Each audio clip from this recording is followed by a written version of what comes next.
Cosmic here, and welcome back to another Union Arena versus video, joined once again this week by TMAC playing the Yellow Demon Slayer list of Nezuko and Tanjiro.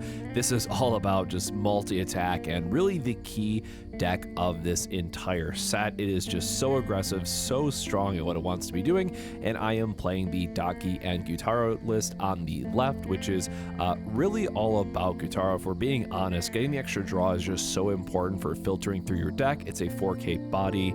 It does have the ability to restand itself, where Daki can be a little bit slower in setting up, and at the end of the day is just 8,3500 when it comes back, but it's a very flavorful combo, and that's what I really like about it. So speaking of that raid, we are going to get right into it, seeing that card off the start. So again, because we do have the Daki in the back, we are able to draw the extra card, and at this point it is just going to be a 4K attacker for us. So we did see an early opening. TMAC did have a little bit slower of a start. He did have to take the early action point draw, so we're going to try to capitalize on that as much as we can with these early attacks, but very quickly you'll realize through some final triggers, and there's the concentration breathing happening, he's able to extend out his board and start getting in those extra attacks, which just really showcase the power of this deck. And one of the most important pieces that we got that wasn't in the original release for Demon Slayer was that binder promo, as we call it, that you just saw, which is the 1K boost whenever you move a card once per turn. So it allows you just to get those nice 4K BP breakpoint numbers that the deck really wants to be hitting.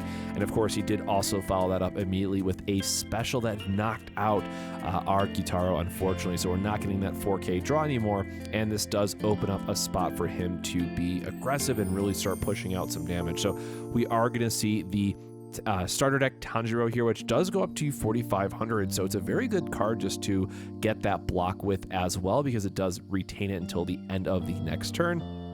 And again, now we're just going to try to find some areas where else can we start continuing to chip away at damage, even though we don't have that draw effect anymore. So here we're just double checking our graveyard again, or our sideline, because this deck does have a lot of cards that we have to care about.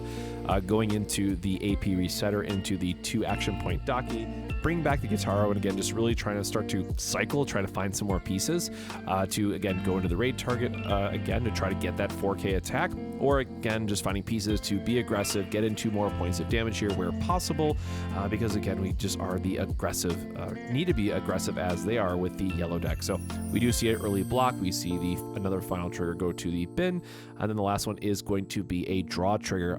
The other card there being also another binder promo, getting an extra 2K early body. Again, it's a 2K that can go up to 3K because of the Tanjiro, that boost. It also is a draw trigger. This deck just got a lot, and I really want to stress that compared to early Japan tier lists. The key cards that the Yellow Demon Slayer deck got from the binders were just absolutely insane. I'm really happy that we got to see it here for our Volume 1 meta. So now we are going to see the Revival Tanjiro, as I like to call it, which allows you to get a Nezuko out of your sideline normally and play another card. But we are able to, just get a 4K body with impact, and sometimes that's good enough. A little bit of a communication error on our side as well. I thought he played the Shrinker Nezuko, but it was the other one, so that's why the dice are on my Gyutaro. That's just a little bit of a gameplay board state mismanagement, so I do apologize for that. And we do see the other Nezuko coming online for the raid fodder, which is really again what makes this deck just so good, getting that swap in, getting that body up to a 3K as we had just mentioned, which again is good enough into our board here because it gets plus 1K from the Tanjiro in the back line. So just a very aggressive onslaught that the yellow deck is able to curve out. And again, I know a lot of people were very low on Demon Slayer in general, but as we've seen with pretty much every Union Arena set other than Code Geass, all of them have one very, very strong deck, and the rest are generally, tier 2 or tier 3, what have you. But now the Yellow Demon Slayer being at full power for what it wants to be doing, I mean, it's very easily a tier 1.5 deck, and this is really just doing a great job at showcasing the explosive turns that this can put together. And we just have to block. We have to be mindful that he's going to have at least a impact and 5 attacks pretty much from this turn on for how he can set it up. So we are very quickly staring down a clock. We do have the extra point of damage on the board. We're winning by 1 life so far, but again, this is one that's going to turn the corner very, very quickly and be difficult for us to deal with. So again, just a little bit of a board management here thing, I do want to draw the extra action point because, again, we have to find the Ray Gyutaro to try to apply more pressure. Finding Daki for a block can be nice, or we know that if you saw my deck breakdown, we are playing the demon powers, which are very, very important for just getting impact, which this deck can struggle with. So I do recommend, you know, checking out the combination of Gyutaro and the demon power. Very, very important for this deck to close out games where Daki is just more of a cycling engine.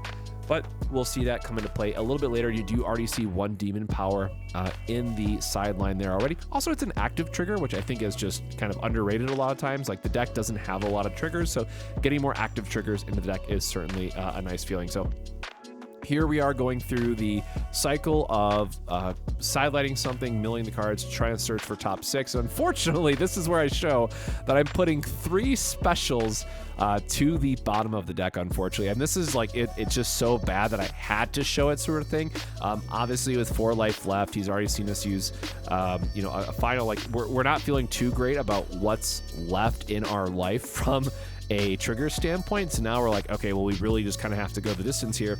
And this is where we're trying to set up 4-6 energy, because now we realize pretty much the only way that we're going to win this game is if we, by some miracle, stream together a triple impact finish, because he's at 3 life. So we are immediately in, oh no, we just have to survive. Our life is not going to give us any triggers to work with to survive, right? So we just have to keep our hand size, keep things up, and see where it goes from there. So a little bit of a webcam error there, just with the quick flash, so I apologize about that. And again, with TMAC's board, you know, they don't need a lot of energy in the back line. A lot of times you can just get out your Tanjiro for 4 energy and then drop back down to 3 energy for the rest of the game, because you just want to raid out your Nezukos and just kind of loop the board that way. And, you know, you take 1 block so that you can put a Tanjiro back to the front line, and then maybe you play 1 extra energy card to the back. So it's a very light, you know, energy line deck in that regard. And here we're just trying to find the various, you know, extra Tanjiros that we want to use. Having step is great. He does hit another special here, which, again, in a deck that can attack multiple times to remove one of your threats and then put together, like, you know, 5 or 6 attacks, it's scary to say the least when that all comes together. So here we're just having a little bit of back and forth, talking about the special trigger, you know, some other effects, what's in our sideline. So he does hit our Daki here, so we don't get the extra loop, so potentially stopping another blocker kind of immediately.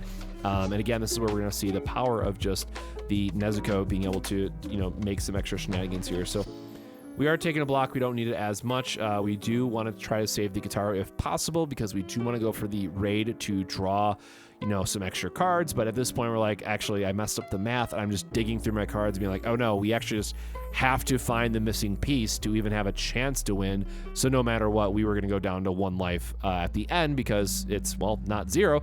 And we're trying to find some pieces. So very lucky for us, it is a get trigger. But we do find the exact piece that we're looking for. Obviously, we have to take that last block there.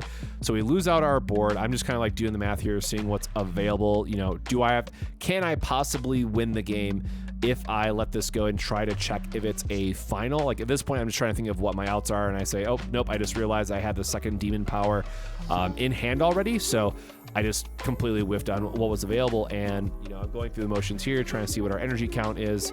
I tunneled too long on the Gyutaro just to see like what other options I might have, but we actually do have the big combo finish that I talked about in our video. So by a little bit of luck, we didn't, you know, we put all those special triggers to the bottom, but we are able to actually see the boss man himself, Akaza, which I'm supposed to discard a second card there, by the way, but we have the full combo of double demon power, which is going to give him snipe and impact 3 to close out this game. So that is going to be a very strong combo finish for the Daki deck. So until next time, my friends, stay safe, stay hydrated, and we'll see you in the next video.